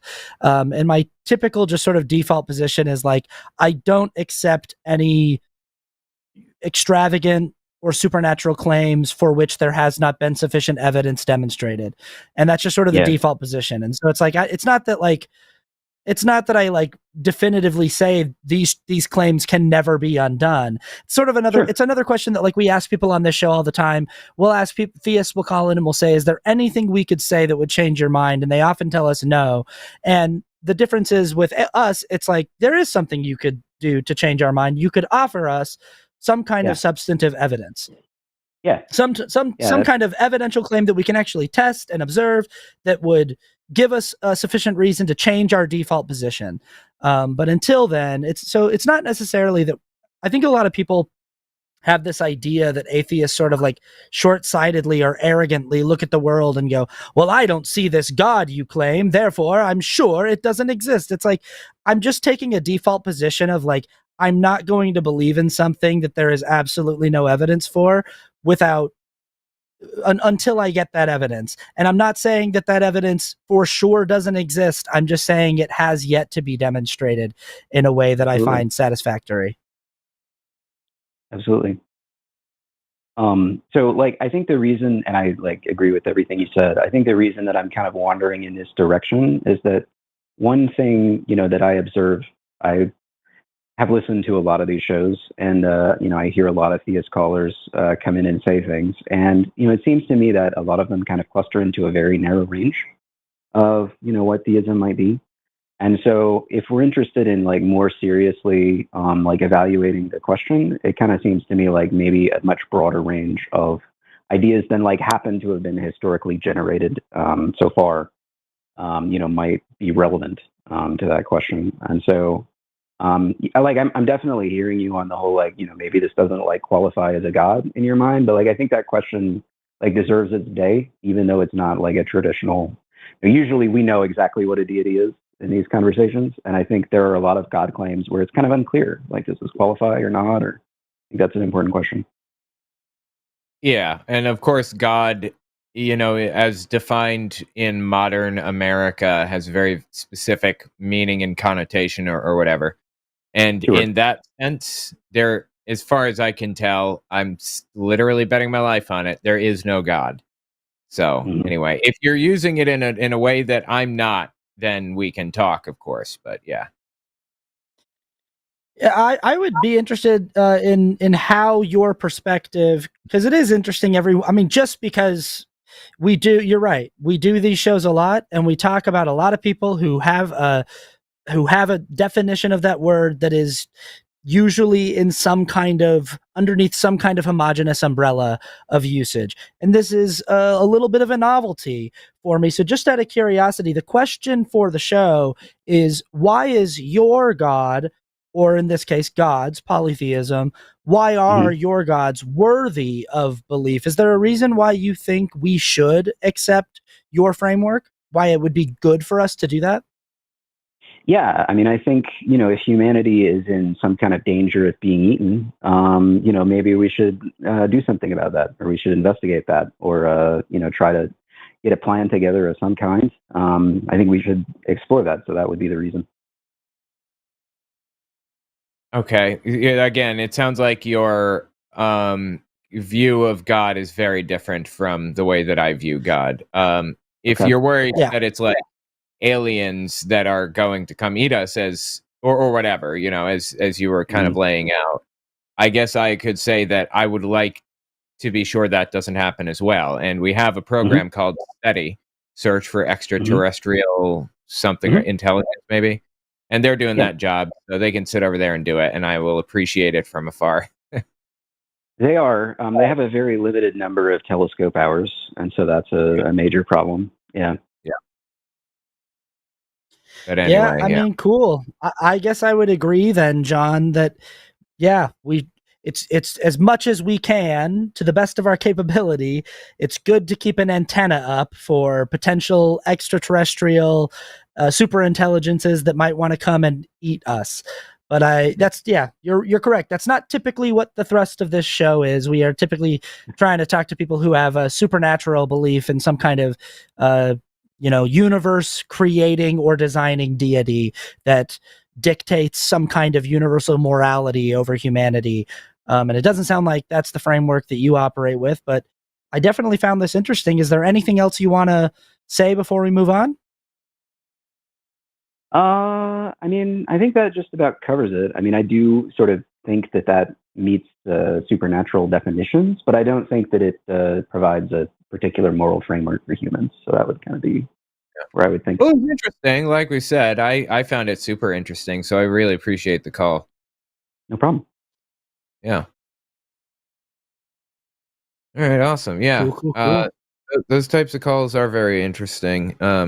And I appreciate you staying on top of the time and everything, because I'm really bad at like switching to the next caller. So anyway, I'm just right. Listen.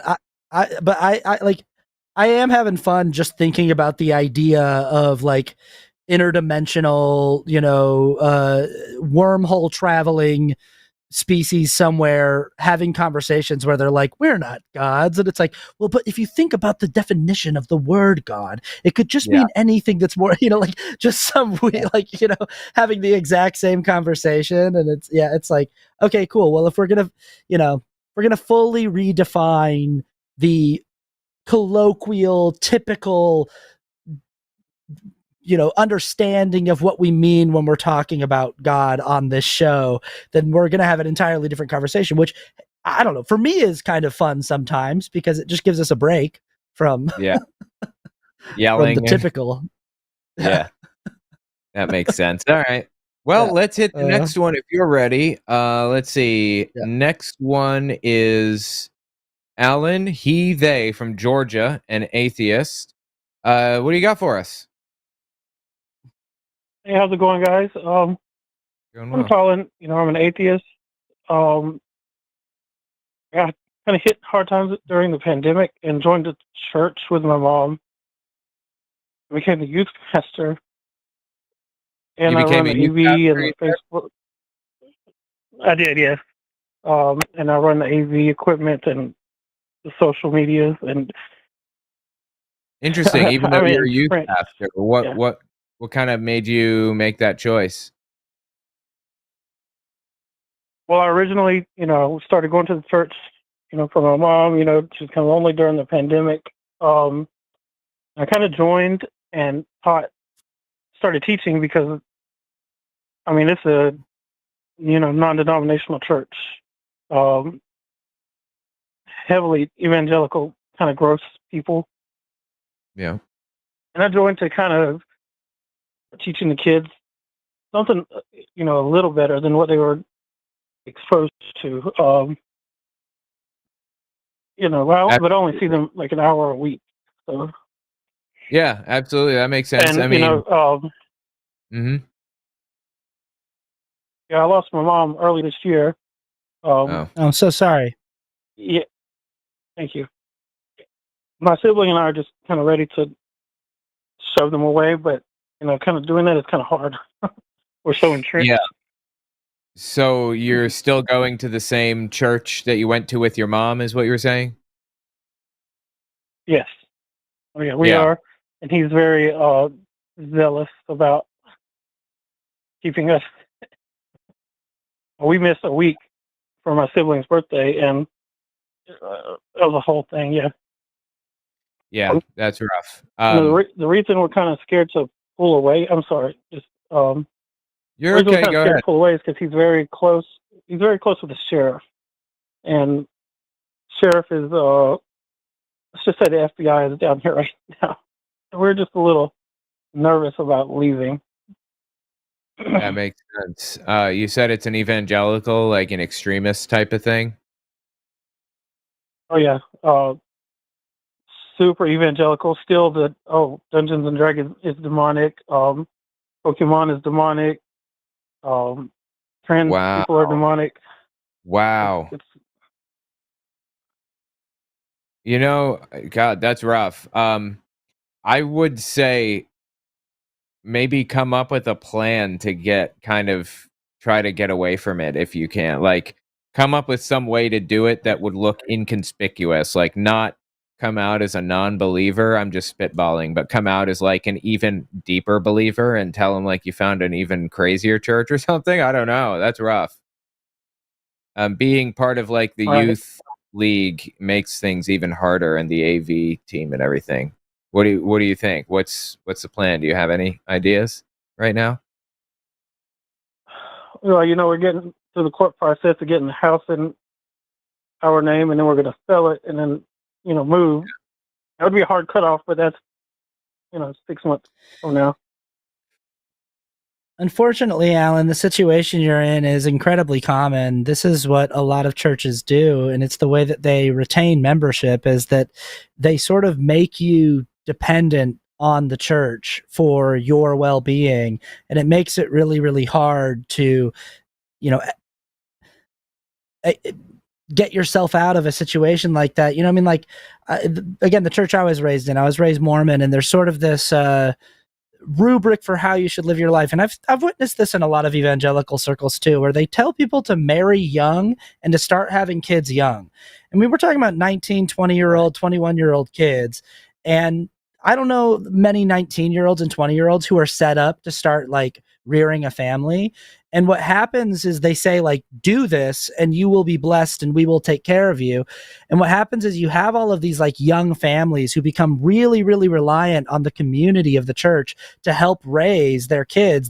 You've got kids raising kids, and they sort of get themselves so steeped into the only way I know how to do this, the only way I know how to keep a roof over my head, the only way I know how to keep my kids fed is if I stay in this community. But the community is sort of designed with this blueprint to make you dependent on the community. It's like Scientology does this in a much more predatory way, where they'll literally take people and they'll say, we'll pay for everything that you do. Like, we'll cover all of your meals, your housing, everything, but you have to live on these campuses, and you kind of like live almost like in dorms, and you like, but pretty much then you have all these people who are like, you know, 35, 40, 45 years old, and they haven't had a job in 15 years because they've been living on the compound. And it's like, what am I supposed to do if I leave the compound and I go out into the world and I have no job experience? I have no skills that I can transfer out into the real world. So unfortunately and sadly, the situation you're in is pretty common. And it's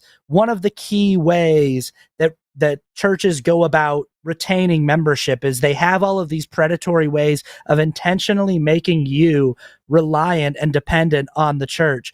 And what I would say is, it's kind of like being in an abusive relationship with an abusive partner who's like going to kill you if you stay in the relationship, and is going to do you serious physical or psychological harm. Even though it might be like, I don't know where I'm going to go if I pack my bags and leave, you kind of do need to make a plan to get the fuck out of there as quickly as possible, because the longer that you stay, it is just a progressive problem that only gets worse as time goes on. Like you only get deeper entrenched and more dependent and more reliant.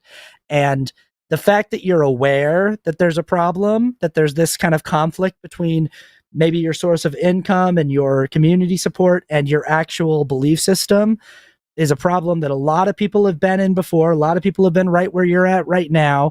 There's a lot of support for people like you. There are organizations like Recovering from Religion. It's an organization that we often do fundraising for. There is community support to help people in your situation. But what you need to do is you need to start making a plan, an exit plan soon. And start thinking about like where you're going to go, where you're going to live, what you're going to do for work. And it's not going to be easy. I'll tell you that I'm 7 years sober, And I left the Mormon Church 20 years ago, and leaving the Mormon Church was significantly harder than getting sober was. And they're both two of the hardest things I've ever done in my life. But leaving your entire community, leaving your, like, not knowing if you're even going to have any friends or family on the other side of that thing can be incredibly psychologically difficult to handle and emotionally. So I have a lot of empathy and compassion for where you are right now. But I do think that you're in a situation that is not ultimately healthy for you, and you should make plans to get out. Yeah, and one more thing I like to add to that. A cult is effectively an abusive relationship between the adherent and the leader. You're 100% right on that.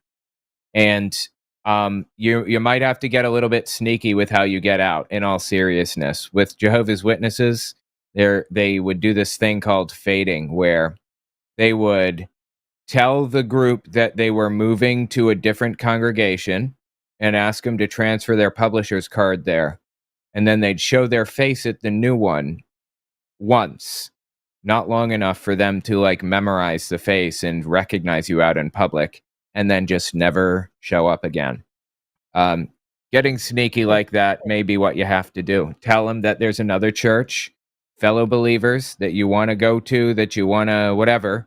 Show up there and then never come back. And make sure that you end on good terms. If you're worried about it, make sure that they think that you're still a true believer and all of that other stuff, so that there isn't like risk of retribution. That might be how you have to do it. There have been others who, they're not, I guess, quite as aware of it as me, that left because of his behavior, that went to, just another church, and they're still almost as crazy, just not quite. And they were very, ostracized, and so at least they have that other group to go to, but, ostracized from these people, and very targeted in public, I guess I should say. Yep, Jehovah's Witnesses do it the same thing. Do it the same way. They attack people. They can't legally lock you in a prison, so they do the only other thing they can, which is use your mind as the prison to lock others or lock you out of other people's lives. Right. Right. It's a tough situation. I mean, quite frankly, they can all go away because they're very right wing, very gross. They've gotten worse since this year. Yeah, it's just a matter of I work at Walmart. I work in public. They know where I live. So it's yeah. That's why I'm saying maybe don't give them the idea that you're leaving on bad terms. If you worry about like repercussions, just pretend that you are sorry to go or whatever. Just whatever you got to do to get out of the situation. Make them think that you are regretful, if that's what it takes. Right. Yeah, because it is like yeah. I was just gonna say, it is like leaving an abusive partner, where like you've got to make a plan for your own safety as well. Right. Definitely. Yeah. All right. Anything else you wanted to thank you for mention? doing great work. No, sir, that's all. I appreciate it. Awesome. Yep. Thanks. Okay. Thanks for the call, Alan, and good luck. Boy, that delay though. Sometimes that delay is pretty rough. All right, I'll tell you what. You want to bring in the next one? Let's do it. Let's just finish it off here. Real quick before you guys do that, could we do announcements? Because the audience tends to drop off after the last call. Yeah. Thank you so much for reminding me about that. I wanted to mention our Patreon link. Link to this is in the description. We're going to be doing a lot with our Patreon. I believe that we have additional conferences coming up, right? That's going to be available to patrons, and a bunch of other really cool stuff. Check out the Patreon. It's patreon.com/calltheline. You can become a channel member. That would be fantastic. Super chats always appreciated. Anything I'm missing specifically we wanted to hit? I just want to say there's been a lot of hullabaloo online the last few days about dark money in internet influencing. And if you want to keep the line 100% free of dark money, join the Patreon. Make it so that the only people we are financially accountable to is you, our audience members. Yep. And also, if you can't support monetarily, that's okay. Don't sweat it. But we would really appreciate a like and a subscribe. That would really mean a lot. It sends us further in the algorithm. And you know what else sends us further in the algorithm?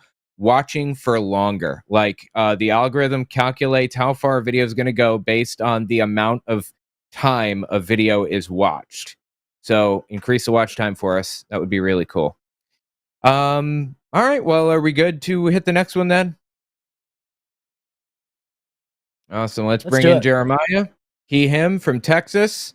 What do you got for us? Hi, guys. I wanted to ask you about the concept of soft secession. Have you heard about that lately, or? I've actually heard about this, and I'm curious about what your thoughts are, Jeremiah. Well, I've only recently heard of it myself, but I think it might be a effective way of applying some pressure to, like, either red states or the red part of Congress for getting some cooperation.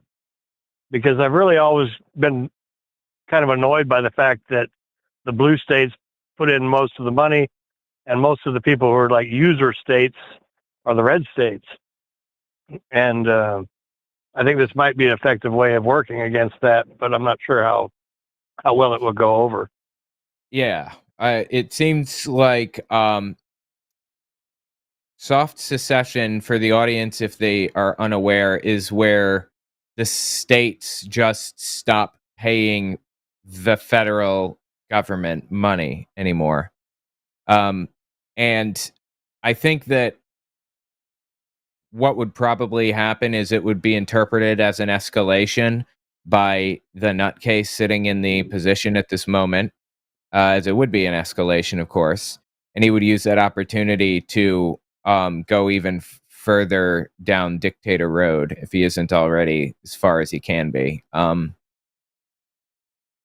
what do you do, right? Like what's the solution here? I know it's tough because I agree that it could have it almost certainly would be seen as an excuse for escalation and an excuse to hit blue states harder with hypermilitarization and things like that. But there's also this question of, like, are we just going to sit here and if he's doing it anyway, if they're coming to town anyway, are we really supposed to just take it lying down? Like, and is the only solution to just meet force with force, or are there other steps that can be taken before that to try to get? Because I agree. Like, I think it's long past time that blue states start going, okay, if the whole entire philosophy of conservative America is that they don't like entitlement programs, and they don't like freeloaders, and they don't like paying for other people's things, and they don't want to pay for anybody else's healthcare, then how about we stop funding all of their shit? And how about we don't let them take money from the revenue from blue states anymore and see how well they do? And I agree, it almost certainly would be seen as an act of aggression. And the reason why the term is soft secession is because it would probably be seen as like the first cold shots fired in a new American Civil War, or it'd be categorized like that. But again, there is this question of, like, what are we supposed to do? And wouldn't we be happy to see leadership opposition leadership doing something, anything? I don't know. Absolutely. I 100% agree. Yeah. That's pretty much where I come in on it too, is like, they're going to attack us anyway, and we got to do something. And I kind of see this as like a less aggressive step maybe, or something more people might be willing to look at than some of the more radical choices that could come up. Yeah, because it's kind of like that, or you wait until it's time to actually be at full-blown war. And it is weird and kind of fucked up that that is just sort of the place that we're at. And I mean, I've been a political commentator on the internet for 6 years. That's my full-time job.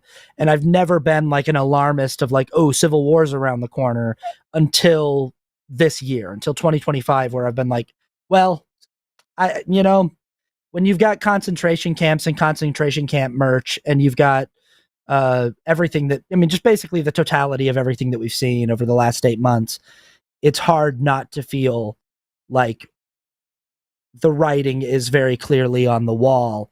But I agree that it's like I'm interested in what non-lethal, non-physically violent measures, if any, and strategies could be employed to try to do something. Yeah.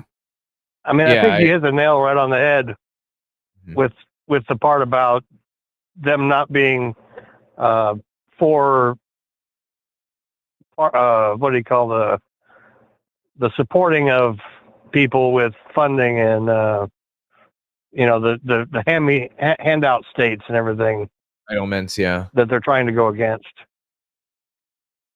Oh yeah, they hate the idea of paying extra in taxes so that everyone can have health care, because why would I pay for someone else's health care, even though not only they're paying 10 times more for health care that fucking sucks under the current program, and they already are subsidizing other people's health care, and also they're the one they all live in the states that are being subsidized the most by all of us. It's just so fucking stupid.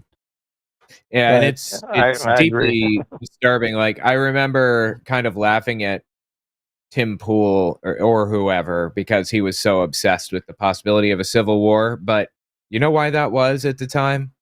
I discovered after visiting a bunch of like underground like Telegram channels and just like insane places like that.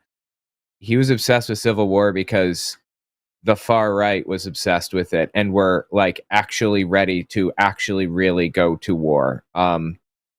They believed that a civil war was like necessary. Like, the one thing that we don't realize, probably us sitting here watching this, is that they are a lot more violent in those little group chats when they think nobody is listening. They're a lot more violent than, we hear a word come out here or there from nutcases on Twitter or whatever. But these people are like, their brains are shot. Like, they are unironically ready to murder some people that they don't like for political reasons. And it's not a small subset of people. Now I think we are actually close to a civil war, unfortunately. So yeah, I think soft secession would probably lead to, as you said, possibly the first shots fired in a civil war, or the first shots fired back, I suppose. But I don't know what to do here. I really don't. Yeah, there's not a lot of good options. No, there are no options. No, it's unfortunately, it's really hard. It's really hard to see the strategy of how to get out of it when you've got people just unironically talking about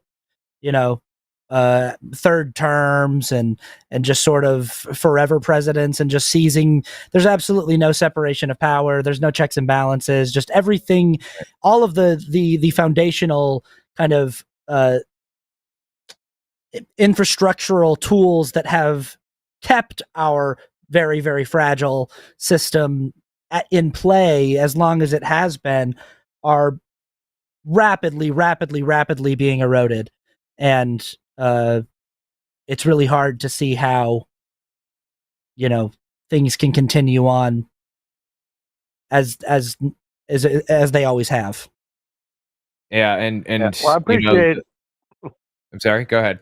Yeah, I was just saying, I appreciate you guys taking a quite not religious call like that, but I just wanted to get it in there and maybe get some people who never heard of the topic aware of it, and Yeah, definitely. It's an interesting subject, and we appreciate you calling in with it. Yeah, well, thanks for taking the call again. All righty. Appreciate you, Jeremiah, and best of luck to you. Best of luck to us all. Yeah. We'll see what happens. None of us are certainly in the position to make the call on whether or not blue states decide to start doing some kind of soft secession, but we'll see. Yeah. I just, like I said, these people are like really violent behind the scenes and like ready for blood. So not great.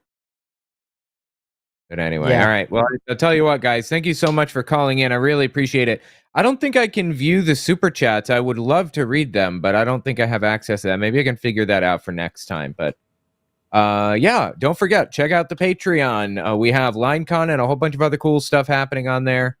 Don't forget to sign up for membership. Become a member on YouTube. You get access to all kinds of cool stuff. Yeah, thank you guys so much for giving us a listen. Bye. Later. I guess this is where we dance.